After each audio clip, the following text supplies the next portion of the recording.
18절에서 23절까지 말씀까지 보겠습니다. 사도행전 18장 18절에서 23절까지 말씀 우리 같이 보겠습니다. 제가 봉독하겠습니다.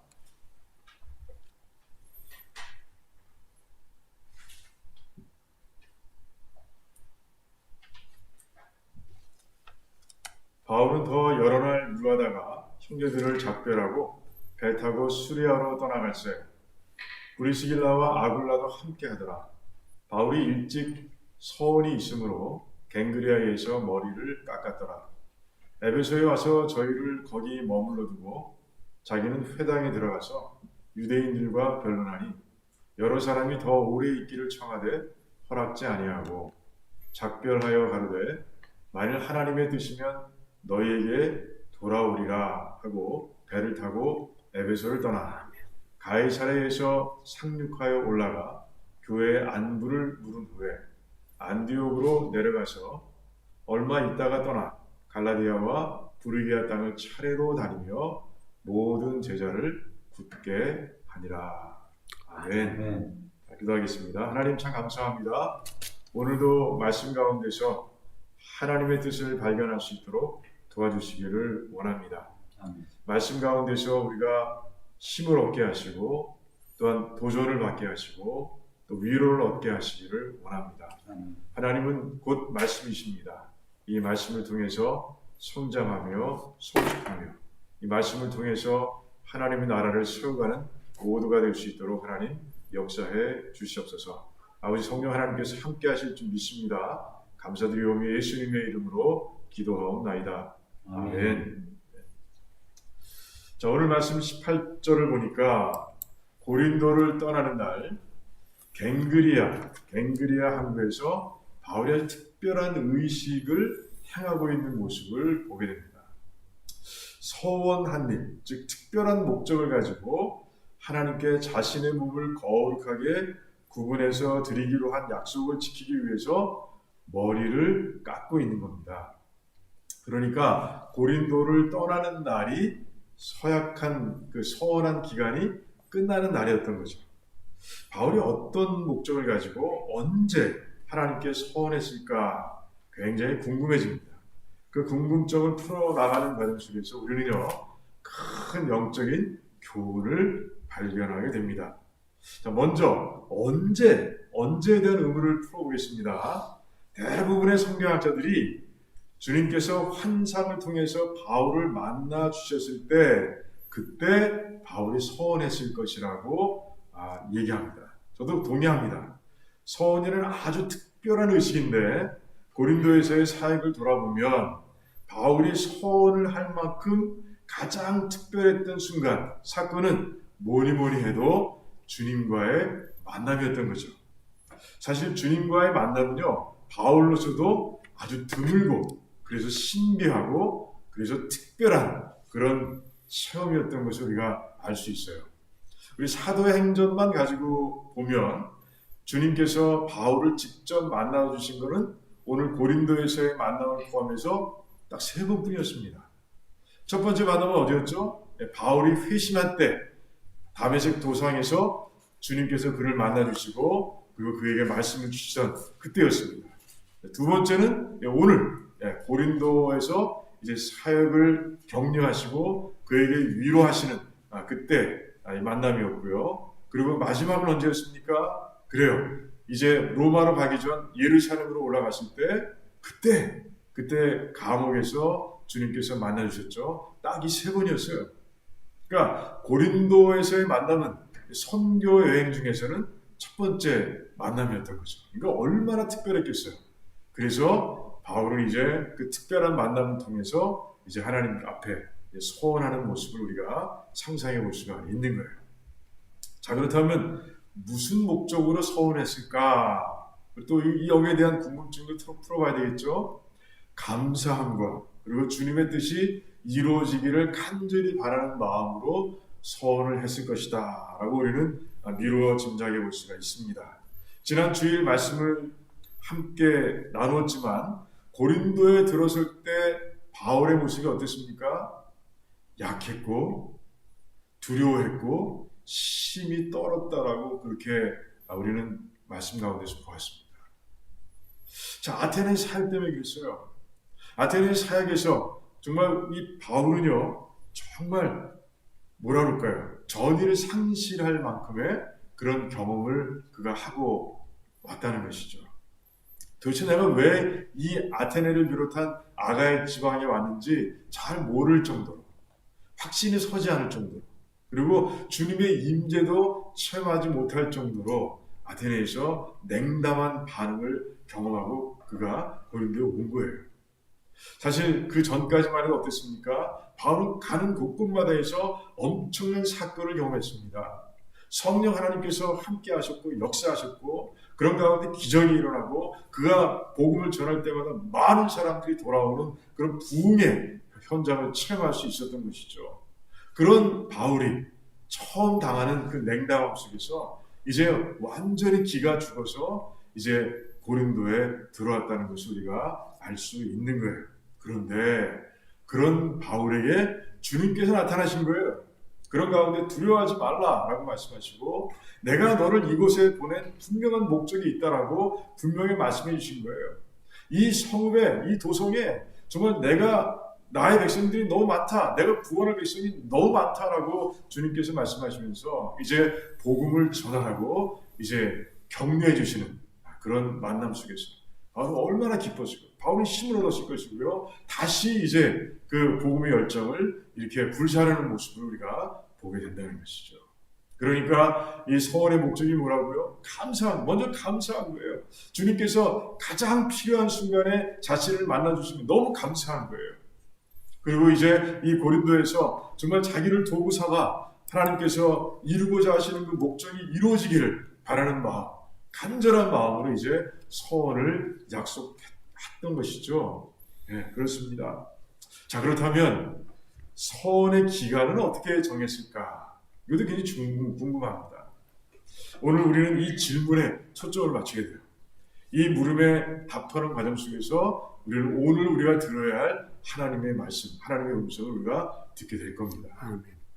자, 이 민수기 6장에 보면요, 이 서원에 대한 규례가 기록되어 있습니다. 그 규례를 보면 서원을 시작할 때 서원하는 자가 그 기간도 정하게 되어 있어요. 그러니까 나는 한 달을 하겠습니다. 나는 1년을 하겠습니다. 자기가 기간을 정하고 서원을 하게 되어 있습니다. 그리고 그 구분된 기간 동안에 이제 머리를 깎지 않고 또 여러 가지 지켜야 할 것들을 지키는 것이죠. 자, 그렇다면 바울은 그 언제 머리를 깎겠다고 정했을까? 굉장히 궁금해집니다. 자, 이 질문의 답은요, 우리가 2차 선교 여행을 돌아보면서 얻을 수 있게 됩니다. 그러니까 바울이 2차 선교 여행을 하는 동안에 하나님께서 어떻게 역사하시는지를 우리가 돌아볼 때 이 질문에 대한 답을 찾을 수가 있다는 얘기예요. 한번 계속 진행해 보겠습니다. 자, 그렇다면 잠깐 시간을 내서 2차 선교 여행을 한번 되짚어 보겠습니다. 그래야 바울이 뭘 발견했는지 또 우리도 그 가운데서 이제 우리가 발견해야 할 것을 발견할 수 있으니까요. 자, 여행의 첫 부분은 어떤 것이었습니까? 1차 선교 여행 때에 세워놓은 교회들을 다시 방문하는 거였습니다. 그러니까 첫 부분은 1차 선교 여행의 한 부분이다라고 우리는 볼 수 있어요. 그 다음부터가 이제 본격적인 선교 여행이 시작되는 것이죠. 자, 처음에 바울은 어디로 가기로 결정했습니까? 아시아로 가기로 했어요. 그래서 에베소로 가기로 정하고 그가 부지런히 가는데 누가 막으셨습니까? 성령 하나님께서 막으시는 거예요. 그래서 성령 하나님께서 인도하시는 대로 이제 옵니다. 가면서 이제 이번에는 바울은 이제 비두니아로 갈 결심을 하게 됩니다. 그런데 하나님께서 그 길도 막으시는 거예요. 그런 가운데 드로아까지 왔어요. 그 드로아에서 성령 하나님께서는 그가 어디로 가야 할지를 분명하게 보여주셨어요. 환상 중에서 마게도냐 사람을 보여주시고 건너와 우리를 도우라 하는 음성을 듣고 바울은 드디어 자기가 어디로 가야 할지를 알게 된 거죠. 그리고 마게도냐 지방으로 가서 이제 빌립보, 데살로니가 그 베레아를 거쳐서 이제 복음을 전하는 모습을 우리가 보게 되는 것이에요. 자, 거기까지 우리는 잘 보았습니다. 그런데 그 다음 어떤 일이 일어납니까? 유대교인들이 쫓아온 거예요. 그런 가운데 이제 베레아에 있던 형제들이 그를 이끌고 아테네, 아가야 지방으로 가는 모습을 우리가 보았어요. 자신의 계획이 없던 일입니다. 쫓겨온 거예요. 그런데 이제 고린도에 들어와서 이제 바울은 알게 되는 것이죠. 자기가 왜 고린도에 왔는지. 쫓겨서 온 게 아니라 아무 목적 없이 그냥 끌려왔고 바다를 표류하는 나무들처럼 이끌려온 것이 아니라 하나님께서 그를 이곳에 보내셨다는 것을 분명히 알게 된 거예요. 주님께서 알려주신 거예요. 그래서 주님 그 고린도에서 이제 바울은 1년 반 동안을 머물면서 복음을 아주 열심히 전하는 모습을 우리가 지금까지 본 거예요. 자, 이게 바로 2차 선교 여행의 정리입니다. 서머리. 랩업이에요. 자, 어떻습니까? 자, 2차 선교 여행의 특징이 뭐예요? 어떻게 얘기할 수 있습니까? 자, 선교 여행의 운전자가 하나님이시라는 거죠. 그러니까 하나님께서는 2차 선교 여행을 통해서 지극히 당연하면서도 아주 중요한 진리, 그러니까 우리 모두가 다 정말 하나님의 뜻대로 사역을 펼쳐가야 한다는 이 중요한 진리를 가르쳐주고 계신 거예요. 바울도 2차 선교여행을 통해서 이 중요한 진리를 확실하게 깨달았던 것 같습니다. 오늘 말씀 19절부터 21절까지의 말씀을 보면 에베소에서 있었던 일입니다. 이제 그가 갱그레에서 배를 타고 에베소를 거쳐서 이제 수리아로 오는 과정을 거치는데 에베소에 잠깐 들리게 됩니다. 그때 그 에베소에서 이제 그가 취하는 행동을 보면 그가 변했다라는 것을 알 수 있는 거예요.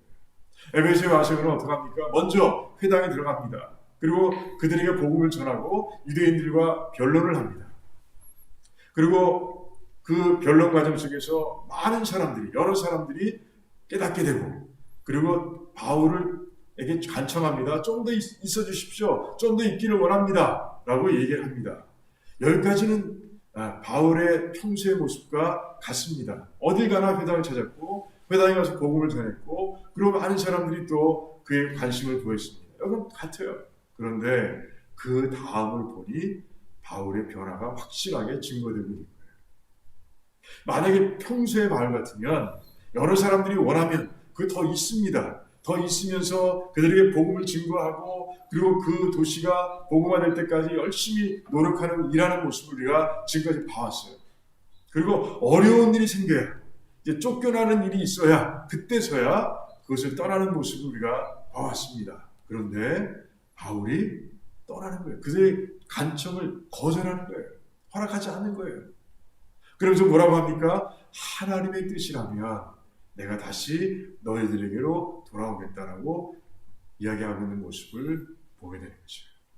평소의 바울과 다릅니다. 바울은 기도하는 거예요. 그들이 간청했지만 먼저 기도하는 거예요. 그리고 하나님의 뜻이 어디 있는지를 먼저 물어보고 그리고 에베소에 남아서 사역하는 것이 하나님의 뜻이 아닌 것을 알고 바울은 그곳을 떠나는 모습을 우리가 보게 되는 것이에요. 자, 다시 원래 질문으로 돌아갈까요? 바울은 소원 기간, 즉 사역을 마치고 고린도를 떠나는 날을 어떻게 정했다고요? 답이 좀 쉬워졌죠? 네, 맞습니다. 하나님의 뜻대로 정한 거예요. 주님께서는 바울에게 말씀하셨습니다. 이 성에, 이 성 중에 정말 내 백성이 많다라고 말씀하셨어요. 하지만 바울은요, 그 백성들이 몇 명인지, 얼마나 되는지 몰라요. 그러니까 그가 얼마나 사역을 해야, 복음을 전하고 사역을 해야 고린도 사역이 끝날지 그는 모르는 거예요. 그런 가운데 주님께 여쭙고, 주님께서 떠나라고 하실 때 저의 소원 기간은 끝나는 걸로 알겠습니다. 라고 주님의 뜻대로 모든 걸 맡기고 사역을 하고, 이제 주님께서 떠나보라고 하실 때 이제 갱그리아에서 머리를 깎는 모습을 우리가 보게 되는 것입니다. 주님께서는 바울의 소원, 이 간단한 사역을 통해서 이 잘 모르겠는 이 사역을 통해서 아주 소중한 영적 교훈을 우리에게 심어주고 계신 거예요. 하나님께서 맡겨진 사역은 철저히 주님의 뜻을 따라서 감당해야 된다는 것입니다. 우리 도라노 친구들은요, 오늘 말씀의 교훈대로 주님의 뜻에 철저하게 순종하며 교회 안에서나 교회 밖에서나 주님께서 주신 모든 사명들을 제대로 잘 감당하는 그런 참 제자가 다 되시기를 주님의 이름으로 축원합니다. 자, 그 종교 개혁 시대를 보면 마르틴 루터만큼 중요한 사람이죠. 마르틴 루터만큼이나 아주 뛰어난 그런 영향을 많이 미친 그런 사람이 있는데 장로교인들은 너무너무 잘 아는 조한 칼빈이에요. 조한 칼빈은요, 원래 신학을 공부하던 사람입니다. 신부가 되기 위해서 신학교에 들어가 이제 공부하던 그런 사람이었어요. 그런데 19살 되던 해 아버지가 이제 그에게 권유하는 거예요. 신학을 하지 말고 네가 법을 하면 좋겠다. 법을 해서 이제 사회에 나오게 되면 네가 좀 여유로운 삶을 살 것 같다. 효자였어요. 칼빈 그래서 아빠의 그 권유에 이제 순종해서 이제 법학과로 이제 옮깁니다. 대학을 옮기는 거예요. 그런데 공교롭게도요, 그 대학에서 이제 칼빈은 개신교에 눈을 뜨게 됩니다. 그리스 문화를 가르치는 돌마르 교수라는 분이 있는데 그분의 영향을 받는 거예요. 그분의 개혁 사상에 눈이 떠 있었어요. 돌마르 교수는 칼빈에게 평소에도 얘기했어요. 개혁 신학을 이제 공부하는 게 어떻겠느냐. 그러면서 항상 그 기회가 있을 때마다 루터가 주장하는 그런 개혁 신학의 교리를 가르쳐 줬습니다. 대학을 떠난 후에도요, 돌마르 교수는 칼빈에게 종교 개혁의 사상에 담긴 최근 책자들을 계속해서 보내줍니다.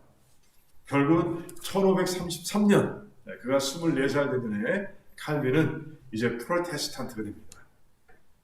다 버리는 거예요. 이제 그리고 이제 프로테스탄트로서 이제 개혁 운동을 이제 펼치기 시작합니다. 하지만 칼빈은요, 목적이 달랐어요. 학문의 길을 가고자 했습니다. 그러니까 성경을 깊이 연구해서 이제 말씀을 통해서 로마 캐톨릭 교회의 가르침이 잘못됐다는 것을 드러내는 것, 이 일도 개혁 운동의 중심축이라고 그런 생각했던 거죠. 자기는 현장 운동가가 될 기질이 없다고 그렇게 판단한 거예요. 그리고 당시 프랑스의 사회는요, 프로테스탄트들에게 아주 불리했습니다. 왜냐하면 왕 프란시스 1세가 아주 캐톨릭 교회를 신봉하는 사람이었기 때문에 그래요. 그러다가 이제 1534년 10월 달에 아주 큰 사건이 일어납니다. 아주 과격한 프로테스탄트들이 이제 곳곳에, 도시 곳곳에 벽보를 붙였어요. 캐톨릭 교회에서 드리는 미사는 다 잘못된 것이다. 그건 이단이다. 그 벽보가 어디까지 붙었냐 하면 왕의 침실 문에까지 붙습니다. 그런 가운데 프란시스 1세가 노하는 거예요. 진노합니다. 다 잡아들여라. 그래서 프로테스탄트에 속해 있던 사람들 수백 명이 잡혀오게 되고요. 그 중에 35명이 화형당합니다. 그런데 칼빈도 이때 불행한 일을 당하게 되는데 그의 동생 중 하나가 그때 순교당합니다. 칼빈은요, 그 전에도 자기는 전과가 있었어요. 전과라고 하기는 그렇지만 이제 왕에게 붙들려서 잡혀간 적이 몇 번 있었습니다.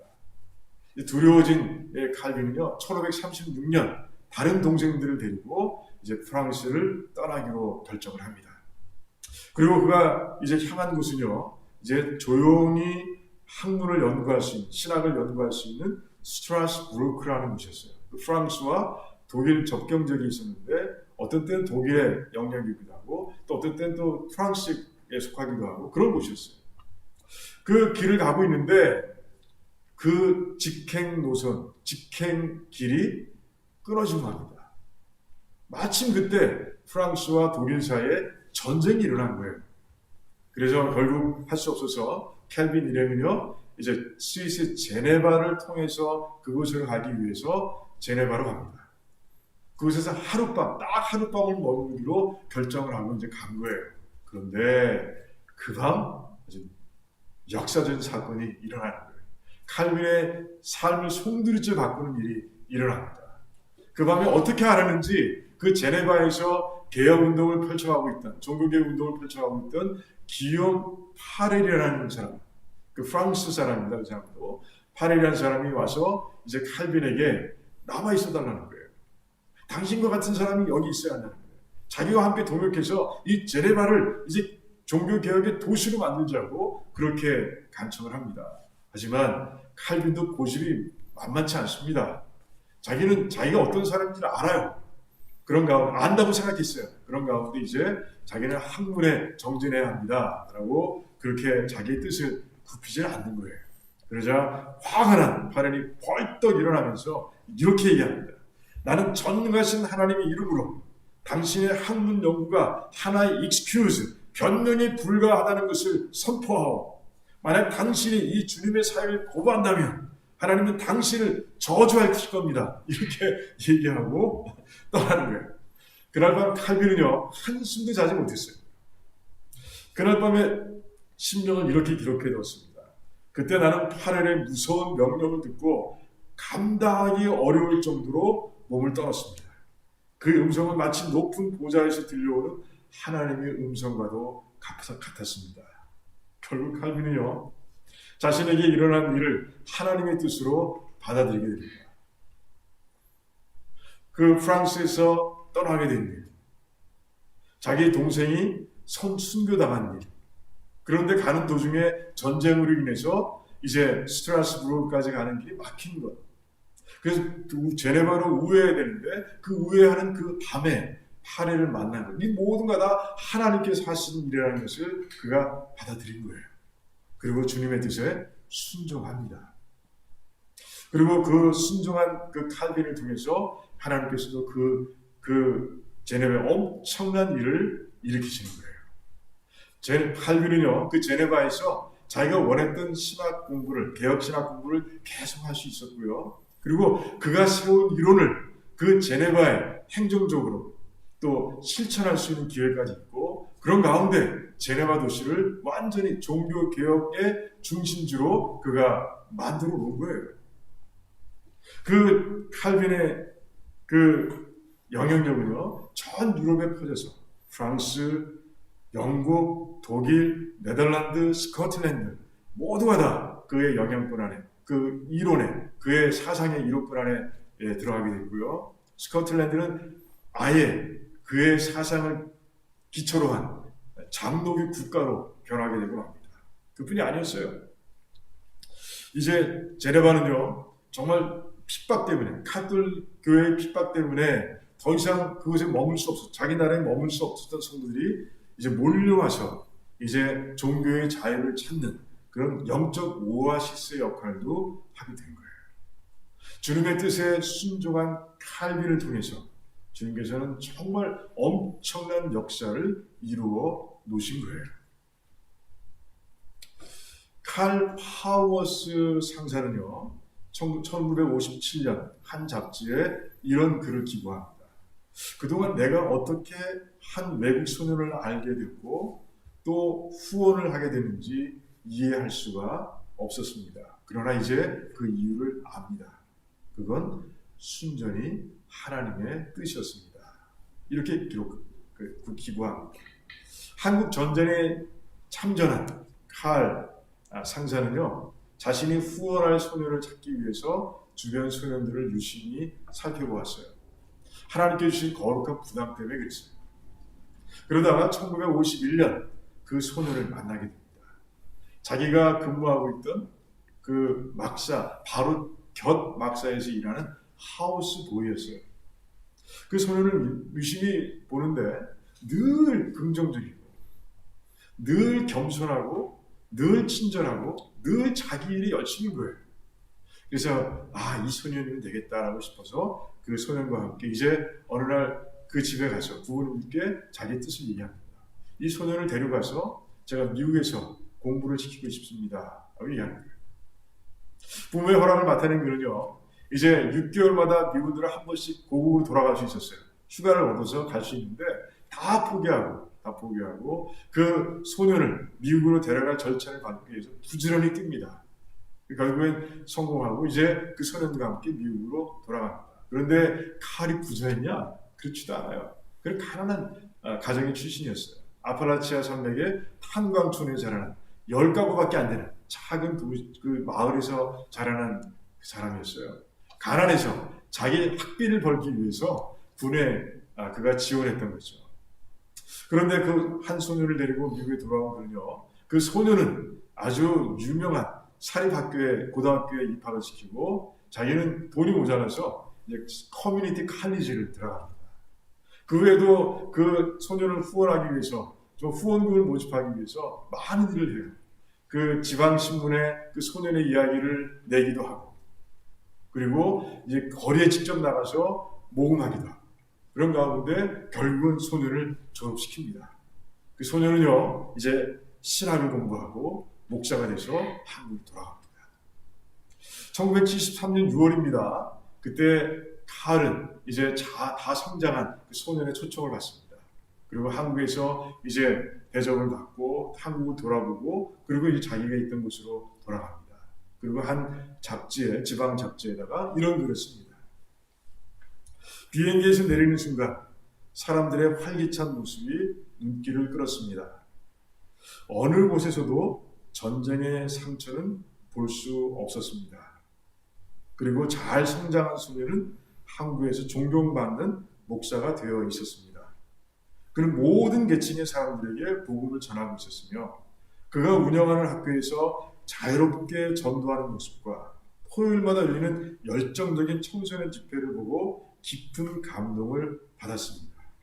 1951년 막사 앞에 홀로 앉아 석양을 바라보며 쓸쓸하게 하모니카를 부르던 소년 빌리 김장환 목사는 지금 하나님의 영광을 위해서 놀라운 일을 하고 있습니다. 이제야 나는 한 소년을 후원하라고 하신 하나님의 뜻을 더 분명하게 깨달을 수 있게 되었습니다. 칼빈과 칼의 이야기가 우리들에게 참 큰 감동을 줍니다. 그러나 하나님의 뜻에 온전히 순종한다는 것은 그렇게 쉬운 일이 아니에요. 먼저 하나님의 뜻을 분별할 수 있는 영성이 우리들에게 있어야 되는 것이에요. 그러기 위해서는 우리가 바울처럼 쉬지 않고 기도하는 삶이 되야 되고요. 그리고 바울처럼 말씀을 깊이 연구하고 묵상하고 실천하려고 하는 삶이 되어야 되는 것이에요. 이런 경건의 훈련을 통해서 자기를 내려놓을 수 있게 되었을 때, 그때 우리는 비로소 내게 주신 하나님의 소명의 십자가를 볼 수 있게 되는 겁니다. 하지만 거기서 멈춰서는 안 되는 것이죠. 우리는 이제 믿음으로 그 십자가를 내 등에 짊어지고요, 주님을 따르는 삶이 되어야 되는 것이에요. 이렇게 하나님의 뜻에 순종할 때 우리는 하나님께서 우리를 사용하셔서 놀라운 역사를 이루시는 그 장면을 직접 우리가 체험하게 된다는 것이죠. 우리 돌아오는 식구들 모두가 주님의 뜻에 순종하고 남의 간증에 감동하며 박수치는 그런 삶이 아니라 스스로 간증자가 되어서 모두에게 선한 영향을 미치는 그런 멋진 삶이 되시길 주님의 이름으로 축원합니다. 아멘. 같이 기도하겠습니다. 기도하면서 우리 말씀을 맺고자 합니다. 그래요. 지금까지